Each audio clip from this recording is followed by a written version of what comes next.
Ce sale traître, je veux plus entendre parler de lui. Si je croise son chemin, je le tabasse à mort et l'enterre en pleine nuit. Sûrement après minuit, j'attendrai le passage de la pluie pour nettoyer son sang et jeter son cadavre sans peine au fond d'un puits.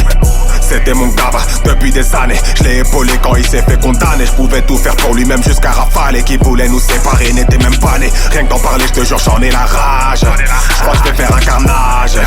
Surtout quand je pense que je voulais qu'il soit le témoin pour mon futur mariage. Pourquoi? Il a commis l'irréparable et surtout ne me demande pas pourquoi.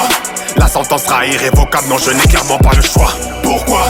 En amour comme en amitié, y'a certaines choses qui ne se font pas. Pourquoi?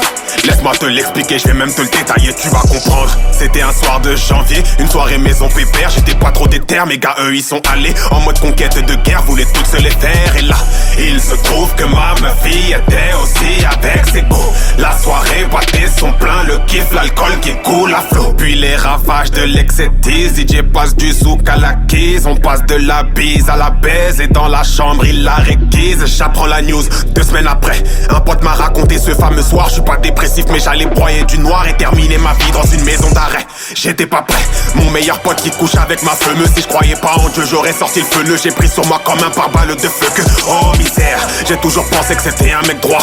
Il me l'a finalement mise à l'envers. Celui que tu considères comme ton frère peut s'avérer être un cheval de Troie.